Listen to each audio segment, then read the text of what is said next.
Now, a long-running injustice. That's how Andy Burnham today described IPPs, or imprisonment for public protection sentences. They were abolished in 2012, but not applied retrospectively. So there are still more than 2,000 people in prison today in England and Wales on the indefinite sentences, with no idea when they will be released, and some following more minor crimes like theft. As the government attempts to wrangle an already overstretched prison system, Jane Death has spoken to those who see this as the moment to right an historic wrong. In prison today, thousands of people doing time under sentences long since abolished as unjust. Imprisonment for public protection was deliberately open-ended, designed to make sure dangerous, violent and sexual offenders didn't get out until a parole board thought they no longer posed a danger. But the indeterminate sentences trapped people like Thomas White, convicted of robbery for stealing a mobile phone, which would normally be 2 years in prison. But he's still behind bars 14 years later. Now mentally ill, his sister Clara's fear is he'll never make it out.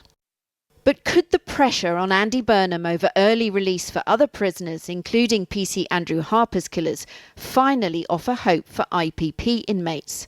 Andy Burnham said ending the long-running injustice could be an alternative way of easing pressure on prisons.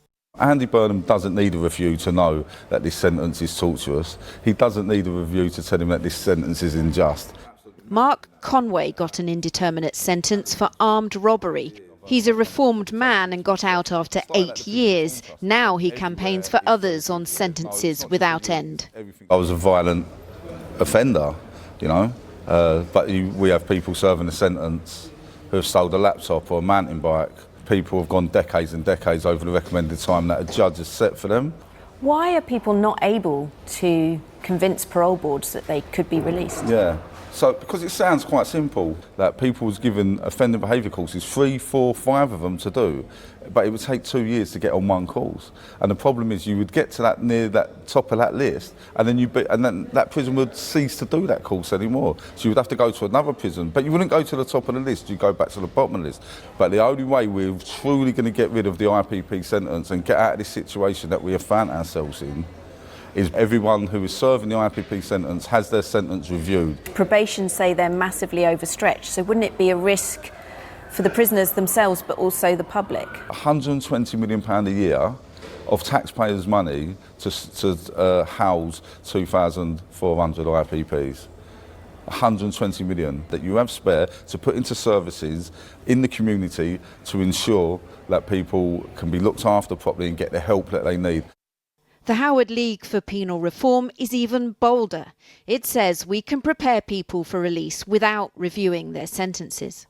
So what we're recommending is that the parole board sets an ideal target date for release that would be two years' time, and it also sets out the plan for everything that the system needs to put around that person so that they can be safely released. At the end of that 2 years, the parole board would then assess whether that's all happened, whether the person is ultimately safely released. Successive Justice Secretaries have balked at letting out prisoners on IPPs for fear some would pose a threat.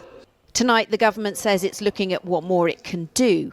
But reviewing thousands of sentences, all building up to everyone's safe release, won't be a quick process or a quick solution to Andy Burnham's prison problem.